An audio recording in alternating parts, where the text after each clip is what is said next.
India की बात करते हैं सर, अपने देश की। अगर एक बंदे को जॉब चाहिए होता है तो उसके लिए दिन रात उसको मेहनत करना होता है। उससे वो पढ़ाई करनी होती है उस स्ट्रीम में जॉब हासिल करने के लिए। अगर आप मुझे डॉक्टर बनना है तो मुझे डिग्री लेनी पड़ेगी, मुझे इंजीनियर बनना है तो डिग्री लेनी पड़ेगी। लेकिन एक पॉलिटिशियन जिसके कंधों पे सबसे ज़्यादा जिम्मेदारियां हैं, वो बिना पढ़ाई लिखाई का वो देश चला रहा है, या स्टेट चला रहा है, या डिस्ट्रिक्ट चला रहा है। डू यू थिंक कि यहाँ पे एक सर्टेन क्राइटेरिया होना चाहिए एजुकेशन का? मैं स्पष्ट रूप से मानता हूँ कि ये क्राइटेरिया ज़रूर होना चाहिए, और जो कंसर्न आपने रेज़ किया है, इसी कंसर्न का जवाब कुछ वर्ष पहले हमने ढूँढने का प्रयास किया था। हम्म। 2012 में महाराजा सयाजीराव यूनिवर्सिटी में युगांतर नाम से हमने एक नेशनल लेवल का यूथ कॉन्फ्रेंस किया। नेशनल कॉन्फ्रेंस के उस प्रयोग में अंतिम दिन हमने हमारा एक विज़न सबके सामने रखा कि तक्षशिला नाम से हमें एक ऐसा विद्यालय, एक ऐसा इंस्टीट्यूट बनाना चाहिए जो हमारे देश के आने वाले लीडर्स को तैयार करे। 3 साल की मेहनत के बाद 12 जनवरी 2016 को महाराजा सयाजीराव विश्वविद्यालय में हमने institute of leadership and governance शुरू किया। और एक बहुत पॉपुलर फ्रेज है, किसी गीत की पंक्तियां हैं, ये देश है हमारा, नेता हम ही हैं कल के। हम्म। मैं ऐसा मानता हूं कि हम कल के नेता नहीं हैं, हम आज की के नेता हैं। और नेता को तैयार करना, यानी जो कंसर्न आपने अभी व्यक्त किया कि राजनीति में प्रशिक्षण, राजनीति में ट्रेनिंग, ये हम्म। कहाँ है? हम जिसको देखते हैं हम्म। वही सीखते हैं और वही फॉलो करने का प्रयास करते हैं। तो राजनीति में भी सरपंच से लेके, पंचायत के प्रधान से लेके संसद तक, पार्लियामेंट तक जो लोग जाते हैं उनका एक फॉर्मल ट्रेनिंग होना चाहिए। हमने 1 साल का ट्रेनिंग वहाँ पर शुरू किया है।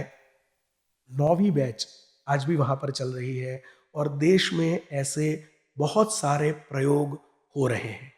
मतलब सोनीपत में शुरुआत हो चुकी है। शुरुआत हो चुकी है, वाह। और सोनीपत में ऋषिहुड यूनिवर्सिटी है, वहाँ पे राष्ट्रम नाम से, राष्ट्रम स्कूल ऑफ पब्लिक लीडरशिप है, वहाँ पर इस प्रकार का प्रयोग हुआ है। मैं उसी यूनिवर्सिटी में प्रोफेसर हूँ।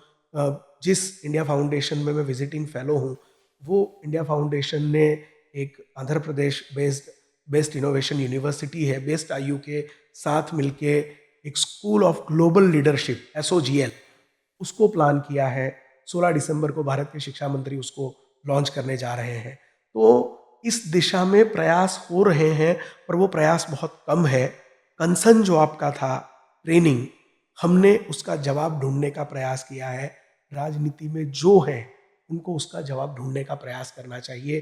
कम से कम मैं जिस पार्टी से बिलोंग करता हूँ, उस पार्टी में इंटरनल ट्रेनिंग की व्यवस्था है।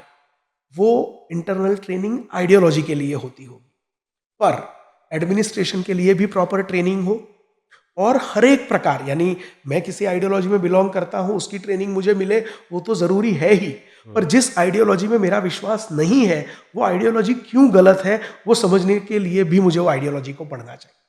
और एक बहुत अच्छा इतिहास का एक उदाहरण है जो मैं आपसे और आपके माध्यम से सबसे शेयर करना चाहूँगा। मैं बड़ौदा से बिलोंग करता हूँ। बड़ौदा सयाजी नगरी कहा जाता है। बड़ौदा के महाराजा थे Sayajirao Gaekwad, one of the longest serving king of India. Hmm. और 1881 में वो राजा बने, 1939 में उनका देहावसान हुआ, और उन्होंने 58 वर्ष तक वडोदरा के राजा के रूप में वहाँ पर शासन किया। 1863 में जब वो पैदा हुए, एक बालक के रूप में वो बकरियां चराने का काम करते थे। 1875 में बड़ौदा के उस समय के जो महाराजा थे, खंडेराव जी, वो नहीं रहे, उनको संतान नहीं थी। उनके भाई को गद्दी दी गई, उनके भाई को पदभ्रष्ट किया गया, और उनकी जो उस समय हमारी राजमाता थी, खंडेराव जी की धर्मपत्नी महारानी जमुनाबाई, उनको एक बालक को एडप्ट करने का अधिकार दिया गया, और उनको उनके परिवार से किसी को एडप्ट करना था। परीक्षा हुई, पूरे प्रोसेस के बाद गोपाल राव को चयनित किया गया, जिनको सयाजी राव नाम दिया गया। 6 साल तक उनकी एज 12 साल थी, 12 साल से 6 साल तक, जब तक वो 18 साल के नहीं हुए, तब तक उनकी ट्रेनिंग चली। उस ट्रेनिंग के बाद उनको उनके जो गुरु थे तांजावुरकर माधवराव, टी माधवराव, उन्होंने उनको दीक्षांत प्रवचन दी। 1881 के फरवरी से लेकर नवंबर तक अलग अलग 23 टॉपिक्स पर 45 लेक्चर्स दिए गए। और वो लेक्चर एक राजा को, एक प्रशासक को किस प्रकार से शासन चलाना चाहिए उसकी गाइडलाइंस थी, शासन चलाने के सूत्र थे, उसको माइनर हिंट्स कहा गया। अनफॉर्चुनेटली उस पुस्तक को हिंदी में उसका अनुवाद करने का मुझे सौभाग्य मिला। हमारे आदरणीय प्रधानमंत्री नरेंद्र मोदी जी जब गुजरात के चीफ मिनिस्टर हुआ करते थे तो उन्होंने ये पब्लिक फंक्शन में एक्सेप्ट किया था कि जिन्होंने भी, जो भी गुजरात कैडर अलॉट जिनको किया जाता था, IAS IPS, उनको स्वागत में ये पुस्तक भेजते थे और उनका आग्रह ये होता था कि इस पुस्तक के आधार पे आपको एडमिनिस्ट्रेशन चलाने का प्रयास करना चाहिए। और उन्हीं की इच्छा से, उन्हीं की सूचना से मैंने इसको हिंदी में ट्रांसलेट किया था। और हिंदी में जो मैंने ट्रांसलेशन किया है वो मसूरी में जो हमारा लबासना है, लाल बहादुर शास्त्री हमारा जो इंस्टीट्यूट है जहाँ पे IAS को ट्रेनिंग दी जाती है, वहाँ पे भी वो पढ़ाना शुरू हो चुका है।